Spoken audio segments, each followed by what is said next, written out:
The annual Onderstepoort Feedlot Challenge availed again this year. The purpose of the challenge is to get fifth-year veterinary students interested in and informed about the production animals and systems. Stay tuned to see what team puts its best hoof forward. But first, over to Lisa for the latest news.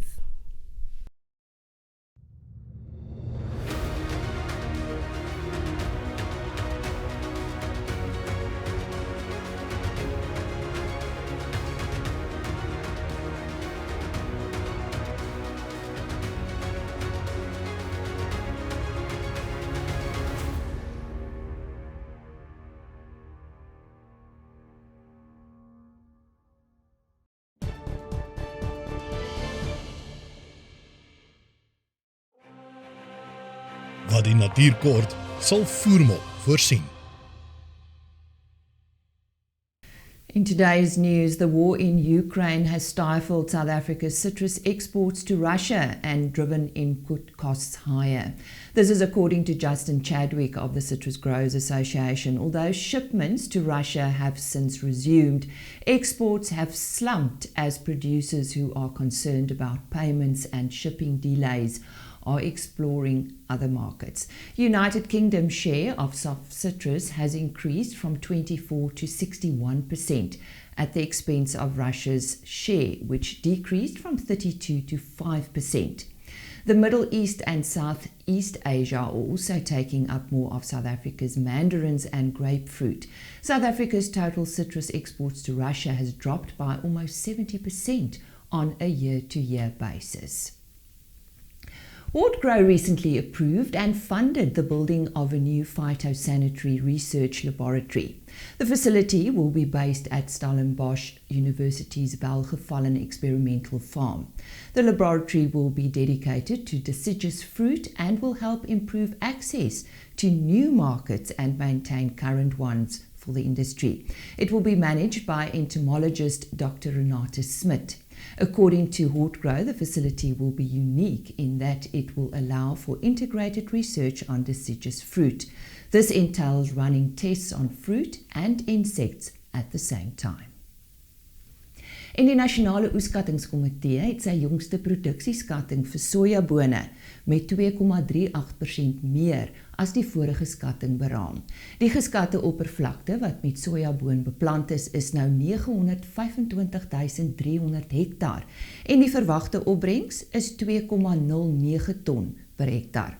Die verwagte grondbone-oes is onveranderd gelaat op 70.400 ton en vir grondbone is die oppervlakteskatting 43.400 hektaar, terwyl die verwagte opbrengs 1,62 ton per hektaar is. Dis dan vandag se nuus, maar moenie weggaan nie. What nature lacks, voermol will provide.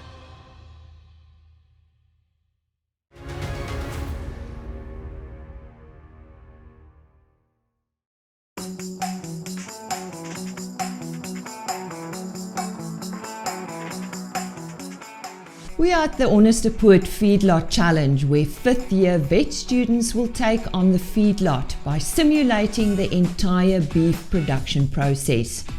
This exercise is designed to give them valuable practical experience. Today's leg of the challenge is the final on-the-hoof evaluation, where we will also be meeting the winning team.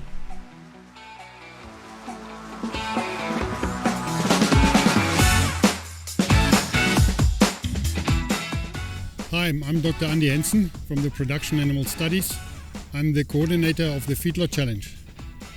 This year we had quite a challenge, specifically over the last 30 days where we have a lot of rain.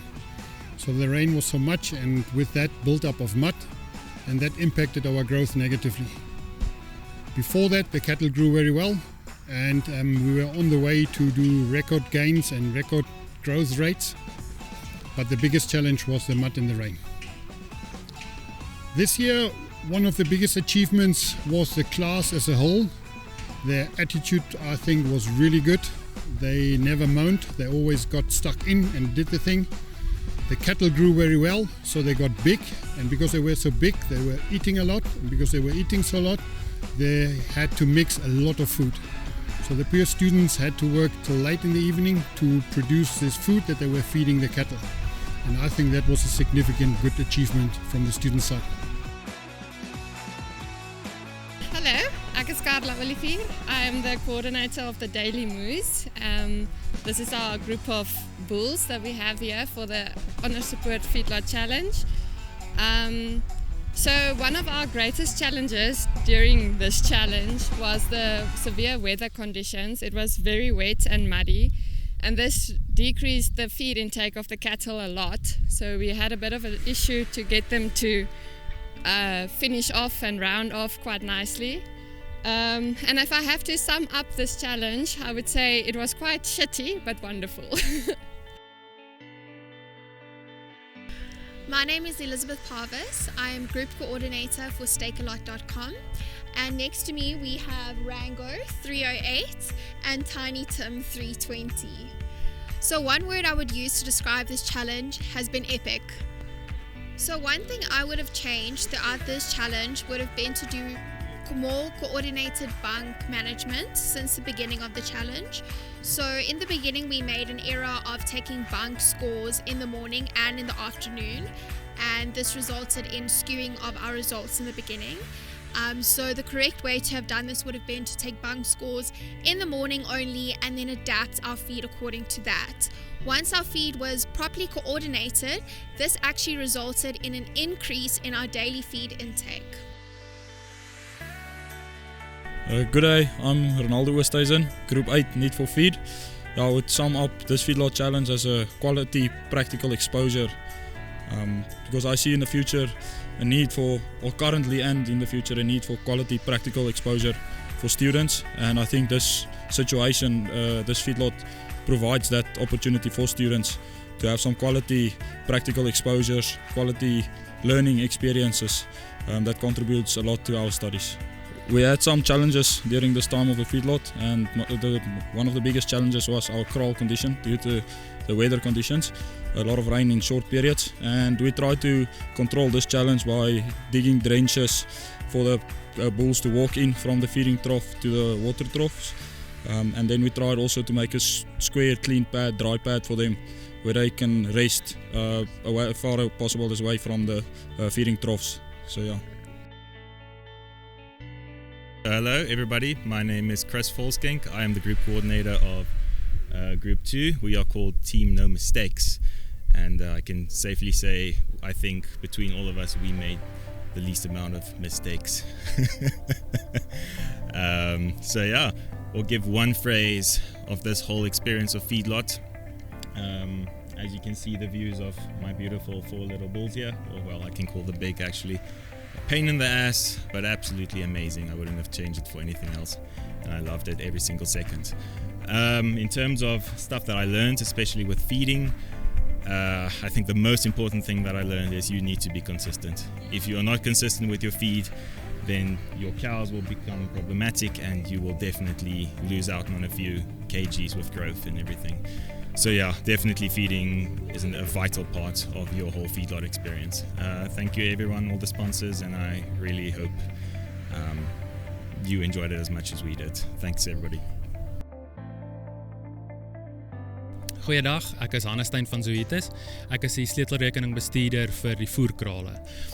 Ons is nou al 'n paar jaar betrokke by die Onderstepoort Feedlot Challenge. Ons glo baie die toekoms van die bedryf lê by die veeartse en die ontwikkeling van die veeartse en sodat hulle blootstelling kan kry aan die grootdierbedryf en aan die rooivleisbedryf. En hierdie is 'n uitstekende geleentheid vir hulle om te leer om met beeste te werk, hoe voerkrale werk en dan ook blootstelling aan ons produkte. Ons het hierdie jaar dan ook 'n fotokompetisie aan die begin van die met die afskop van die Feedlot Challenge gehad, wat ons sulke hoetjies vir elke groep gegee het, en hulle moes dan groepfoto's gemaak het, en die mees kreatiewe groepfoto het pryse gewen. Ons het hemde weggegee vir die 3 groepe wat gewen het.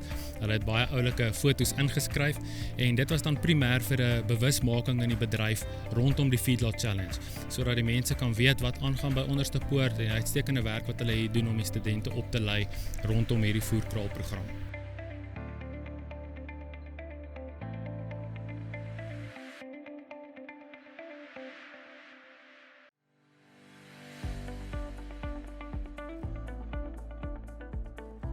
Hello everyone, I'm Jan Karel Limbach. I'm the group coordinator of hopefully the winning team. Love me tender. I'm very proud of my team. If I have to sum up the Onderstepoort Feedlot Challenge in one word, I'll say it's relevant. I say this because for a veterinary student, this challenge, you learn a lot. And that's why I will sum it up as relevant. And then one of the biggest challenges we as Group 6 faced was the mud. As you can see, still now, lots of mud. And our pen is where all the water accumulates because we are a bit lower than the rest of the pens. So we really struggled with mud and with water, and with the wet season we had, didn't help. But the way we combated this problem was to make pathways for our cattle. So we made 2 pathways, one on each side, and it worked very well. You could see the cattle was happy to use the pathways to get to the water and to get to the feed. Hello, my name is Arnay van der Merwe and I am the coordinator for Group 7. We are keeping up with the Kardashians. So the Feedlot Challenge for me, it wasn't like all about the cattle. So I would sum it up with teamwork makes the dream work. So we had a really good team and good team spirit and everything. So that really made my Feedlot Challenge worth it and amazing and everything. So yeah, I would sum it up with that. And then animal health. So we have this one subject also, we call it VOH, so it's One Health. And I think it really, we can see it nicely with the Feedlot Challenge, where the health of the animals will go into like the health of the people as well. So keeping them at optimum health will improve obviously everything that we get from them. So it is very important, and conditions make it really difficult, but it's still our responsibility to try and keep it at the optimum so that we can get the optimum out of it. So I'm Mark Clayton and I'm from Group 5, which was Deja Mu. The biggest thing that the feedlot has taught us in terms of our studies, this was the first time where we've actually had a full hands-on experience from start till finish, meaning from when they came, we literally handled them in terms of tendering. That's when we chose the cattle, up to processing, so giving them the antibiotics, their vaccines, the tagging, all of that, as well as today, which is on the hoof evaluation, and up to the slaughtering, which is happening on Friday. As a group, the best thing that we've learned is that teamwork really does go a long way, and where your short form might be is somebody's strong point, and that just works together. You manage to achieve what you really want in the end goal. Good day, I'm Daniel Swartz. I'm the coordinator of Group 1, and this is the Feedlot Challenge. Okay, if I can sum up the Feedlot Challenge in a phrase or so, I think it's the best practical experience that we can get here at Onderstepoort. Even though it's so muddy, I think there's nothing else that gets you so close to a practical experience like this. I must say some of the challenges that we experienced at the beginning, it worked out that we bought a group of cattle that was predominantly Bos Indicus, and you get the two main types of breeds, Bos Indicus and Bos Taurus. Bos Taurus is known to grow much better in feedlots than Bos Indicus, and because we have predominantly Bos Indicus types of breed, our growth rate wasn't as good as all the other groups. Our average daily gain is quite lower. That means that we will have a little bit of lower slaughter weights at the end, but what counted in our favor is the fact that we bought our cattle at an extremely cheap price. So at the end, I think profit-wise it will help us a lot, but something like on the hoof evaluation, I don't think we have the best cattle.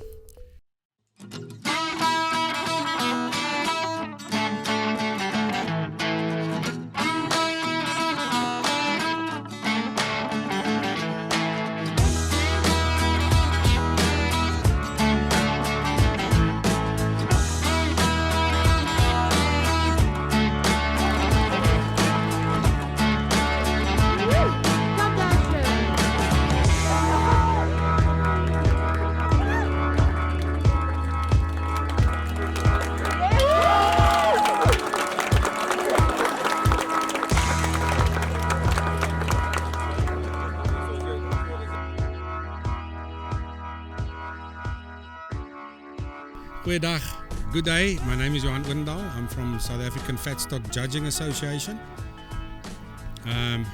We did the On the Hoof finals competition today with 8 groups of the 5th year students at Onderstepoort. This year is my 7th year that I've been involved at Onderstepoort. Initially, I think the group this year had very good selection of cattle. I think a little bit better than last year. I think it's a little bit better backgrounding calves that they got. In the first couple of weeks, I think it went well, and then I think the wheels came off when nature opened the heavens and it started raining. It was tough. The pens were very wet, very muddy. The feed conversion ratios of the cattle went down because of that. Cattle don't like to stand in mud and eat. They just don't like that at all. But overall, over the 104 days that the students had to feed the cattle, was actually, they've done excellent. Given the conditions they had this year, I think they did very, very, very well. And then it's like I said, there was a lot of challenges, but they pushed through, and today we showed the results, and I think everybody is happy, and I think that the students learned something, and every year I learn something from them as well.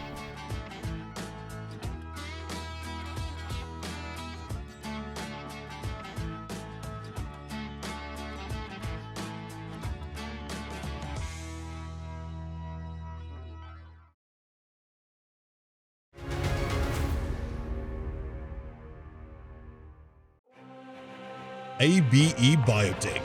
Fermentasie is gelyk aan prestasie. Goeiedag, in die week se termynmarkverslag sien ons dat die witmielieprys gedaal het met 1%, die geelmielieprys het gedaal met 1.1%, terwyl die koring en sonneblomprys so te sê onveranderd afgesluit het. Die sojaboonprys het gestyg met 3.1%, terwyl die Brent ruolieprys gestyg het met 4.8%. Ons sien dat die rand versterk het teenoor die dollar met 1.2%, die rand het ook versterk teenoor die pond met 0.2% en versterk teenoor die euro met 0.1%.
Third plate, Group 8.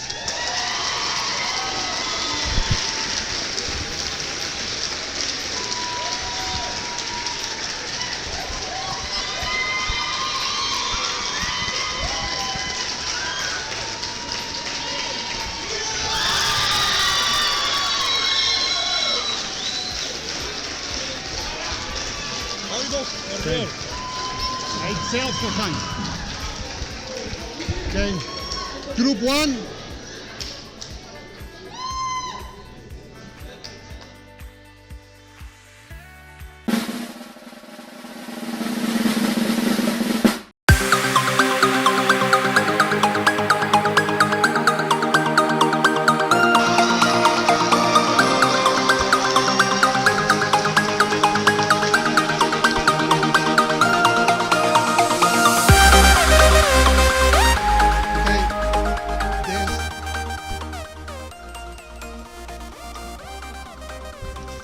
So he's the group leader of Group 6, who are the winners.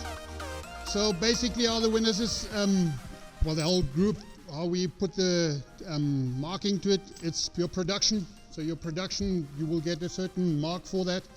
Then the finances, and the finances, the group that made the most profit, it will, for all the groups, the finance count double, and then we had the representation. So all of that the group with the most marks was Group 6, and then Group 1 and 3, and then all the others come behind that. And thank you very much, and congratulations.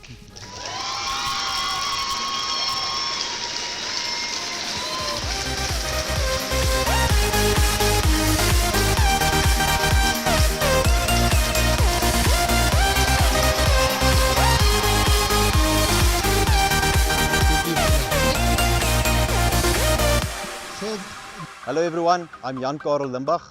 I'm Group Coordinator of Group 6. Love me tender. A wonderful team we were. We were blessed to win the Feedlot Challenge 2022. And it was an amazing experience. So in this Feedlot Challenge, we learned a lot, and I think it's so relevant. We learned practically what feedlotting is about. Like in our veterinary course, we learn a lot about the management of disease and nutrition, but that's not ultimately what it's about. It's about the financial aspect of it. And in the Feedlot Challenge, we were included in all those aspects, from buying the cattle to selling the cattle, calculating the profits. So this gave us a broad overview of the whole feedlotting industry, and I think that's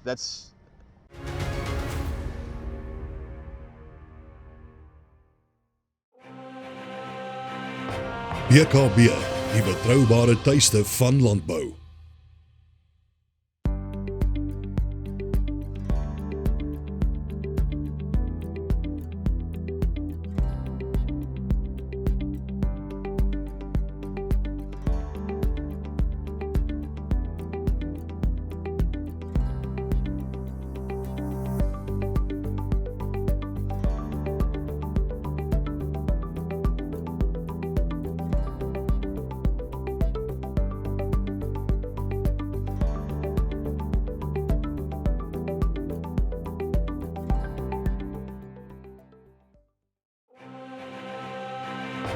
BKB, die betroubare tuiste van landbou.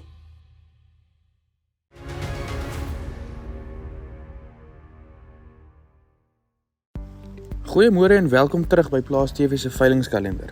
Ek is Jean de Villiers van Plaas Media en hiermee volg die week se opkomende veilings.